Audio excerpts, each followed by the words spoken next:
Last ಇಲ್ಲ, ನೀವು ನನ್ನ ಎದುರುಗಡೆ ಇದ್ದೀರಾ. ಇವರೆಲ್ಲ ನನ್ ಕಾಣಲ್ಲ, ನಿಮ್ಗೆ ನೇರವಾಗಿ ಕಾಣಿಸ್ತಾ ಇದ್ದೀರಾ. ಹಾ, ದೇವಸ್ಥಾನದಲ್ಲಿ ಗರುಡ ಕಂಬ ಇದ್ದಂಗೆ ನೀವು. ಅರ್ಥ ಆಯ್ತಾ? ಹಾ, ಮತ್ತೆ ಇವ್ರಿಗೆಲ್ಲ ಭಾಗ್ಯ ಮತ್ತೆ ಇವ್ರಿಗೆಲ್ಲ ಭಾಗ್ಯ ಸಿಕ್ಕಿಲ್ಲ, ಅವ್ರಿಗೆಲ್ಲ ಸೈಡ್ಗೆ ಹಚ್ಬಿಟ್ಟಿದ್ದೀನಿ. ಓಕೆ, ಹಾ, ಓಕೆ, ನೋಡ್ತೀನಿ ಹಂಗೆ. ಮತ್ತೆ ನಿದ್ದೆ ಹೊಡೆದಾಗ ಅಷ್ಟೇ ನೋಡ್ತೀನಿ, ನೀವು ನಿದ್ದೆ ಹೊಡೆಯೋರ್ಗು ನೋಡೋದಿಲ್ಲ ನಿಮಗೆ. Okay, good. ಸೊ ಏನಿಲ್ಲ, ಒಂದು ಒಳ್ಳೆ ಕತೆ ಹೇಳ್ತೀನಿ ನೋಡಿ. ಏನಾಗುತ್ತೆ ಅಂತಂದ್ರೆ, ಒಬ್ಬ ರಾಜ ಒಳ್ಳೆ ಊಟನ ಅರೇಂಜ್ ಮಾಡಿರ್ತಾನೆ. ಸೊ ಎಲ್ರಿಗೂ ಕರೆದಿರ್ತಾನೆ. ಸೊ ಹಿಂಗೆ ಅವಾಗೆಲ್ಲ ಬೀದಿಯಲ್ಲೆಲ್ಲ ಊಟ ಹಾಕಿಸ್ತಿದ್ರಲ್ಲ, ದೇವಸ್ಥಾನದಲ್ಲಿ ಅಥವಾ ದೇವಸ್ಥಾನದ ಹೊರಾಂಗಣದಲ್ಲಿ ಊಟ ಹಾಕಿಸ್ತಾ ಇದ್ರು. ಹಂಗೆ ಊಟ ಹಾಕಿಸ್ತಾ ಇರ್ತಾನೆ. ಸೊ ಒಂದು ಹದ್ದು ಅಲ್ಲಿಂದ ಹಾರೋಗ್ಬೇಕಾದ್ರೆ ಹದ್ದಿನ ಬಾಯಲ್ಲಿ ಒಂದು ಸರ್ಪ ಇರುತ್ತೆ. ಆ ಸರ್ಪದ ವಿಷ ಆ ಸಾಂಬಾರಲ್ಲಿ ಬಿದ್ದ್ಬಿಡುತ್ತೆ. ಸೊ ಗೊತ್ತಿಲ್ಲ ಅವರಿಗೆ, ಸಾಂಬಾರ್ ಬಡಿಸ್ತಾ ಹೋಗ್ತಾರೆ. ಒಂದು 50 ಜನ ಊಟ ಮಾಡ್ತಾರೆ, ಅದ್ರಲ್ಲಿ ಒಂದು 10 ಜನ ಸತ್ತೋಗ್ಬಿಡ್ತಾರೆ. ಸೊ ಇದ್ರದ್ದು ಪಾಪ ಯಾರ ಮೇಲೆ ಹೋಗ್ಬೇಕು ಅಂತಂದೇಳಿ ಯಮ ಯೋಚನೆ ಮಾಡ್ತಾರೆ. ಚಿತ್ರಗುಪ್ತ ಕುತ್ಕೊಂಡು ಚರ್ಚೆ ಮಾಡ್ತಾರೆ, ಇದ್ರ ಪಾಪ ಯಾರ ಮೇಲೆ ಹಾಕೋಣ ಅಂತ. ಈ ಹದ್ದಿನ ಮೇಲೆ ಹಾಕ್ಬೇಕು, ಹಾವಿನ ಮೇಲೆ ಹಾಕ್ಬೇಕು, ನೀನು ಊಟ ಮಾಡಿಸಿರೋ ರಾಜನ ಮೇಲೆ ಹಾಕ್ಬೇಕು, ಅಥವಾ ಊಟ ಬಡಿಸಿರೋ ಅಂತ ಭಟ್ರ ಮೇಲೆ ಹಾಕ್ಬೇಕು ಅಂತ. ಯಾರಿದ್ರು ಮಲ್ರು? ಈ 10 ಜನ ಸತ್ತಿದ್ದಾರೆ, ಅದ್ರ ಪಾಪ ಯಾರಿಗೆ ಹೋಗ್ಬೇಕು? ಹದ್ದು ತನ್ನ ಕೆಲಸ ತಾನು ಮಾಡ್ತಾ ಇದೆ, ತನ್ನ ಹೊಟ್ಟೆಗೆ ತಾನು ಹೋಗ್ತಾ ಇದೆ, ಹೌದಾ? ಇನ್ನು ಬಡಿಸೋರಿಗೆ ವಿಷ ಬಿದ್ದಿರೋದು ಗೊತ್ತಿಲ್ಲ. ರಾಜ ವಿಷ ಹಾಕ್ಬಿಟ್ಟಂದ್ರೆ ಬಡಿಸಿಲ್ಲ. ಇನ್ನು ಬಾಯಲ್ಲಿರೋ ವಿಷ ಬಿದ್ದಿರೋದು ಹಾವಿಗೂ ಗೊತ್ತಿಲ್ಲ, ಯಾಕಂದ್ರೆ ಅದು ಜೀವ ಉಳಿಸ್ಕೊಳೋ ಪ್ರಯತ್ನ ಮಾಡ್ತಾ ಇದೆ. ಸೊ ಸತ್ತಿರೋರು 10 ಜನ. ಸೊ ಈಗ ಲೆಕ್ಕ ಬರಿಬೇಕಲ್ಲ ಚಿತ್ರಗುಪ್ತ, ಏನಂತ ಲೆಕ್ಕ ಬರಿಬೇಕು? ಯಾರ ಮೇಲೆ ಲೆಕ್ಕ ಬರಿಬೇಕು? ಸೊ ಇದು ತುಂಬಾ ಚರ್ಚೆಗೆ ಈಡಾಗುತ್ತೆ, ಎಲ್ಲರೂ ಬರ್ತಾರೆ, ಚರ್ಚೆ ಮಾಡ್ತಾರೆ. ಸೊ ಆಮೇಲೆ ಹಂಗೆ ಸಮಯ ಕಳೀತೆ. ನಾನು ಹೇಳ್ತಾನೆ ಯಮರಾಜ, ಚಿತ್ರಗುಪ್ತ ಈ ಲೆಕ್ಕ ಪೆಂಡಿಂಗ್ ಇಡ್ಕೊ ಅಂತ. ಹಿಂಗೆ ಕೋರ್ಟಲ್ಲಿ ಹೇಳ್ತಾರಲ್ಲ, ನೆಕ್ಸ್ಟ್ ಕೋರ್ಟ್ ಅಂತ ಹೇಳಿ. ಸೊ ಹಂಗೆ ಅವ್ನು ಹೇಳ್ತಾನೆ, ಆಮೇಲೆ ಇದನ್ನ ಪೆಂಡಿಂಗ್ ಇಟ್ಕೊಳ್ಳಿ ಅಂತ.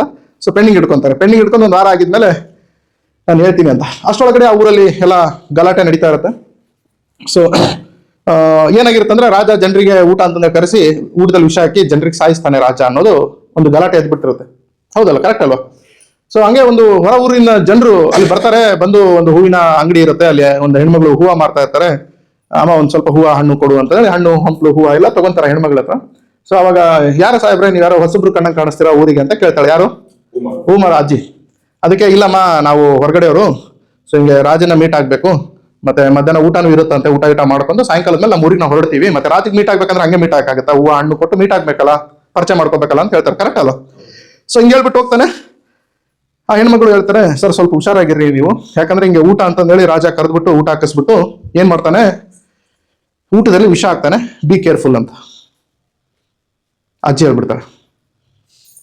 ಆಗ ಯಮರಾಜ ಚಿತ್ರಗುಪ್ತನಿಗೆ ಕರೆಸ್ಬಿಟ್ಟು ಲೆಕ್ಕದಲ್ಲಿ ಬರೆಸ್ತಾನೆ, ಈ ಪಾಪ 10 ಜನ ಸತ್ತಿರೋ ಪಾಪ ಯಾರ ಮೇಲೆ ಹೋಗ್ಬೇಕು ಅಂದ್ರೆ ಅಜ್ಜಿ ಹೆಸರು ಬರ್ಕೊ ಅಂತ. ಏನ್ ತಾನ್ ಕಣ್ಣಾರೆ ನೋಡ್ದಂಗೆ ಮಾತಾಡ್ತಾಳೆ ಅಂತ. ಹೌದಲ್ಲ? ತಾನ್ ಕಣ್ಣಾರೆ ನೋಡ್ದಂಗೆ ಮಾತಾಡ್ತಾರೆ. ಸೊ ರಾಜನ ಮೇಲೆ ಅಪಪ್ರಚಾರ ಮಾಡ್ತಾ ಇದ್ದಾಳೆ. ಇಲ್ಲಿ ರಾಜನ್ ತಪ್ಪಿಲ್ಲ. ಸೊ ಯಾರ ಬಗ್ಗೆ ಗೊತ್ತಿಲ್ಲದೆ ಗಾಸಿಪ್ಸ್ ಗಳನ್ನ ನಂಬಿ, ಮಾತುಗಳನ್ನ ನಂಬಿ ಮಾತಾಡ್ತಾರಲ್ಲ, ಅವರು ಆ ಪಾಪಕ್ಕೆ ಈಡಾಗೋದು, ಮಾಡಿದವರಲ್ಲ ಅಂತ. ಸೊ ಅಂತ ಪಾಪ ನಾವ್ ಎಷ್ಟು ಮಾಡಿದ್ವಿ ಬಿಡಿ ಸರ್, ಲೆಕ್ಕನೇ ಇಲ್ಲ. ನಿಮಗೆ ಭಯ ಸ್ಟಾರ್ಟ್ ಆಯ್ತಾ? ಇಲ್ಲಲ್ಲ? ಗುಡ್. ಸೊ ಇದೊಂದು ಗರುಡ ಪುರಾಣದಲ್ಲಿ ಒಂದು ಕಥೆ ಇದೆ ಸ್ನೇಹಿತರೆ. ಅಂದ್ರೆ ಪಾಪಗಳು ಹೇಗ್ ಬರ್ತವೆ ಅಂತ ನಾವು ಹೇಳ್ತೀವಲ್ವಾ, ನಮ್ಮ ಅಜ್ಜಿ ಅವರೆಲ್ಲ ಹೇಳ್ತಾ ಇದ್ರು, ಆಡ್ದವ್ರ ಪಾಪ ಆಡ್ದವ್ರ ಬಾಯಿಲಿ ಅಂತ. ಸೊ ಹಂಗೆ ಸೊ ಮಾಡಿದ್ ಯಾರೋ, ನಾವು ನಮ್ಮ ಸಮಯನ ವ್ಯರ್ಥ ಮಾಡ್ಕೊಂತ ಇದೀವಿ. ಸೊ ಅದಕ್ಕೆ ನಮಗೆ ಏನಂತಾರೆ ಅಂದ್ರೆ, ಮಧ್ಯಮ ವರ್ಗದವರು ಅಂತಾರೆ, ಮಿಡಲ್ ಕ್ಲಾಸ್ ಪೀಪಲ್ ಅಂತಾರೆ ನಮಗೆ. ಓಕೆ, ಸೊ ನಾವು ಮಿಡಲ್ ಕ್ಲಾಸ್ ಪೀಪಲ್ ಎಂತರು ಅಂತ ಹೇಳಿದ್ರೆ, ಬಿಗ್ ಬಾಸ್ ಅಲ್ಲಿ ಗೆದ್ರೆ ಸೆಲೆಬ್ರೇಟ್ ಮಾಡೋರು, ನಾವು ಬಿಗ್ ಬಾಸ್ಗೆ ಹೋಗ್ಬೇಕಂತ ಯೋಚನೆ ಮಾಡೋರಲ್ಲ, RCB ಮ್ಯಾಚ್ ಅನ್ನ ಸೆಲೆಬ್ರೇಟ್ ಮಾಡೋರು, ಮೂವಿ ನೋಡೋರು, ಓಕೆ, ಟಿವಿ ನೋಡೋರು, ರೀಲ್ಸ್ ನೋಡೋರು. ಸೊ ನಾವು ರೀಲ್ಸ್ ಇಂದ ದುಡಿಬೇಕು ಅಂತ ಯೋಚನೆ ಮಾಡಲ್ಲ. ಅವ್ರಿಗೆ ಏನಂತಾರೆ ಅಂತಂದ್ರೆ ಪೂರ್ ಪೀಪಲ್ ಅಂತ ಹೇಳ್ತಾರೆ, ಅಥವಾ ಬಡವರು ಅಂತ ಹೇಳ್ತಾರೆ. ಓಕೆ, ಸೊ ಈ ಕೆಟಗರಿಗೆ ನಾವೆಲ್ಲ ಸೇರ್ತೀವಿ. ಅಂದ್ರೆ ನಾನು, ನೀವು, ಎಲ್ಲರೂ ಈ ಕೆಟಗರಿಗೆ ಸೇರ್ತೀವಿ. ಮಾಡ್ತಿದೀವ ಇದೆಲ್ಲ? ಕರೆಕ್ಟ್ ಅಲ್ವಾ? ಸೊ ಇದೆಲ್ಲ ನಾವು ಮಾಡೋದ್ರಿಂದ ಏನಾಗ್ತಾ ಇದೀವಿ, ನಾವು ಡೆವಲಪ್ಮೆಂಟ್ ಆಗ್ತಾ ಇಲ್ಲ. ಓಕೆ, ಸೊ ಬೇರೆಯವ್ರು ಏನ್ ಮಾಡ್ತಾ ಇದ್ದಾರೆ ಅಂತಂದ್ರೆ, ಬೇರೆಯವರೆಲ್ಲರೂ ಡೆವಲಪ್ಮೆಂಟ್ ಆಗ್ತಾ ಇದ್ದಾರೆ. ಓಕೆ, ಸೊ ಅದಕ್ಕೆ ರಾಬರ್ಟ್ ಟಿ. ಕಿಯೋಸಾಕಿ